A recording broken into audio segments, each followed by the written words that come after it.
Fala, meus loquitos do meu coração, tudo bem com vocês? Bom dia, boa tarde, boa noite, depende da hora que você está assistindo. A gente está fazendo a prova discursiva de 2024 da UERJ, então olha só. Fiz a questão número um, não sei se você assistiu ou não assistiu, se você quiser assistir, procura aqui nesse YouTube que você vai achar, tá bom? Estou na saga de fazer as questões anteriores da prova da UERJ, discursivas, no arquivo comentado, debatendo sobre cada questão, tá? E aí a gente vai para a questão 2 aqui agora, que ao meu ver é uma questão bem tranquila. Espero que para vocês também, se estejam só visualizando as questões anteriores para treinar mesmo, sem problema nenhum. Bora! Mas sem mais julgamentos, vamos lá, olha só. Vou mudar de tela mais uma vez, porque eu prefiro ficar pequena que a questão maior. Olha só, olha só. Uou! Muito efeito, muito efeito. Não tem chamada, não tem passando aqui, a gente vai direto para a questão logo. Olha só. O emprego de mercúrio em atividades de garimpo ilegal é prejudicial à saúde humana e ao meio ambiente. Nessa atividade, o ouro é separado das impurezas por meio de ligação interatômica, que forma com o mercúrio. Então, ele está sabendo qual é. Tá. Produzindo uma liga denominada de amálgama. Posteriormente, com o aquecimento dessa liga, o ouro e o mercúrio são separados. Observe na tabela as temperaturas de ebulição desses metais. Tá bom. Tem a tabelinha aqui. Nomeie a ligação interatômica formada entre o mercúrio e o ouro. Nomeie a ligação interatômica formada entre o mercúrio e o ouro. Indique ainda o metal que irá vaporizar primeiro com o aquecimento da amálgama. Tá, peraí, vamos lá, olha só. Deixa eu marcar aqui. O primeiro comando é nomeie. Não sei se você reparou, um comando extremamente comum na prova da UERJ. E ligação interatômica já vou debater sobre. O segundo comando, vou botar de verdinho aqui, o segundo comando é indique, que ele pede indique qual o metal. Então você vai ter que saber o nome do metal que está aqui já. Metal que irá vaporizar primeiro com o aquecimento da amálgama. Vaporizar seria passar para o estado gasoso, e ele pede para justificar essa resposta, isso é importante, por mais que seja uma questão tranquila. Primeiro, vamos lá. Ligações interatômicas. Para quem não está sabendo, eu estou usando a própria prova da UERJ para rabiscar, tá? Esse é o PDF que eu peguei lá no vestibular da UERJ. Tá? Vamos lá. Interessante você saber o seguinte: existem interatômica e intermolecular. Vou escrever isso para vocês aqui agora. Presta atenção. Deixa eu escrever isso aqui. Ó, quando a gente fala de ligações interatômicas, você está falando de entre átomos. E aí você vai ter três ligações: a ligação iônica, a ligação covalente e a ligação metálica. Tá bom? Toda vez que ele perguntar numa prova qual é o tipo de ligação que ele está falando, ele tá pedindo para você saber se a ligação é iônica, covalente ou metálica. Como é que você vai saber a diferença? Bom, a ligação metálica, que eu já te aviso e te dou esse spoiler, que é o gabarito dessa questão, é a ligação entre metais. A ligação, sempre que vai ser formada entre elementos metálicos, vai ser ligação metálica. Bruno, como é que eu sei se um elemento é metal ou não? Presta atenção. Aí você vai ter que vir na tabela. Lembra da tabela? Já está rabiscada porque eu já resolvi a questão número 1 com ela. Mas olha só, tem uma divisão de elementos. Se é um elemento que você não sabe se é um metal ou não, você procura nessa divisão. Para quem não sabe, o que está aqui, ó, escalado aqui para baixo, né?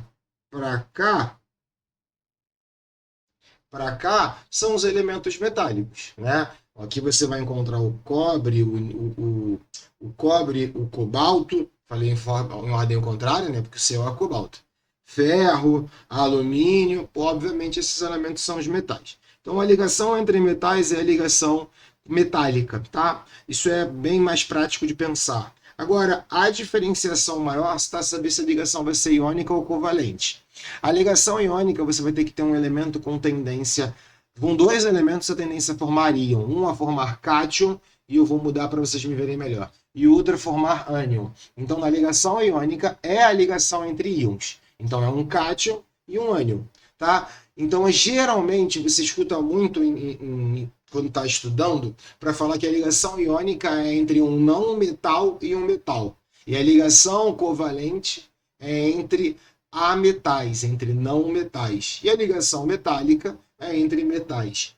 Ótimo, mas não funciona sempre. Porque existem compostos formados entre não metal e ametal, que é uma ligação covalente.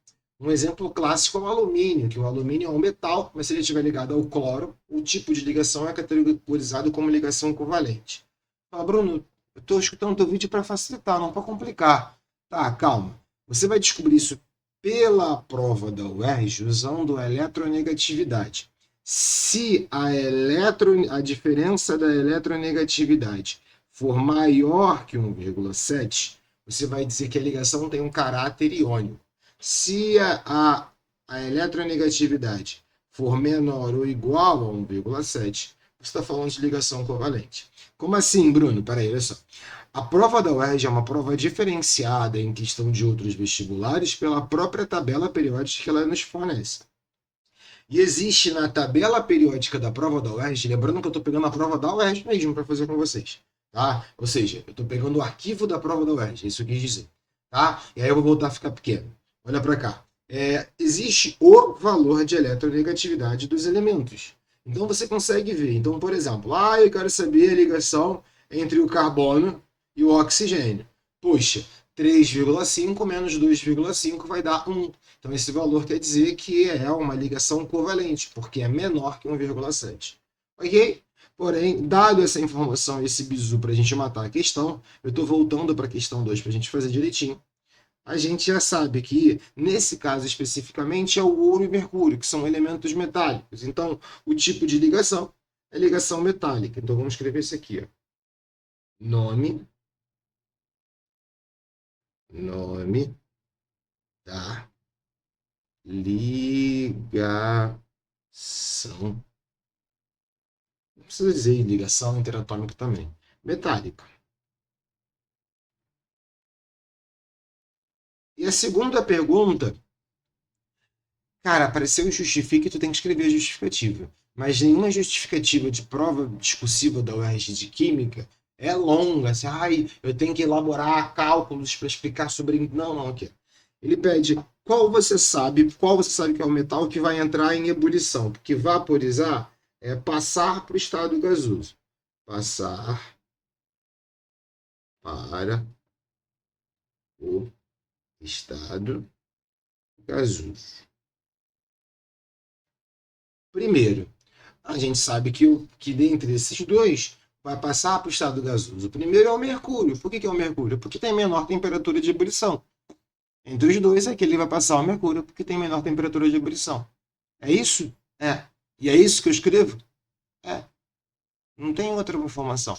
Geralmente ele pega algo chave, não justifique sua resposta, ele quer que você escreva uma grandeza, alguma informação chave. Não é que ele está falando sobre a temperatura de ebulição. Não tem mistério sobre isso. Então justifique sua resposta, nomeie, ele pede para identificar. Né? Aí você vai falar, eu vou escrever direitinho, indique. Vou botar uma setinha? Não. O metal que irá vaporizar primeiro, o metal que irá vaporizar primeiro é o mercúrio. Justifique, pois possui menor temperatura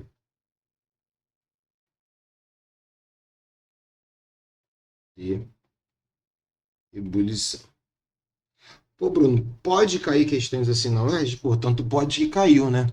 Agora, olha só, que é interessante você saber sobre essa questão. Uma pergunta muito frequente, praticamente toda a prova da UERJ cai, é perguntar qual é o nome de ligação. Sempre um dos comandos é esse. Então, assim, eu Posso estar pagando com a língua e como eu tô descendo com os exames, eu comecei esse ano agora de novo a resolver 2024, revisando todos, aí eu vou ter certeza mais à frente. Mas todo vestibular, ou quase todo, sempre cai uma pergunta em algum momento sobre qual é a força, qual é a ligação interatômica que existe. E aí é um ponto ganho. Essa questão era ponto ganho, você tem que saber, você tem que estudar isso se você quer passar na prova da UERJ. Tá? Essa segunda é sobre temperatura de ebulição, são propriedades da matéria, que é um tópico também bem assertivo, tá? Bem importante que a gente saiba. Com isso, eu já fechei essa questão, moleza, tranquilo. Se você gostou dessa resolução, não esquece de primeiro, antes de mais nada, dar o like nesse vídeo para ajudar o engajamento, tá? Se quiser ir, caiu de paraquedas, pode me seguir no Instagram ou me seguir também, né, aqui no YouTube para eu ganhar mais seguidores para facilitar a vida. Tenho um projeto para discursivas e te ensino melhor a escrever na prova para ganhar o máximo de pontuação possível. Só procurar lá no meu Instagram que eu te dou mais informações. Tá bom? Queridos, beijos e abraços e até a próxima. Fui, meus louquitos!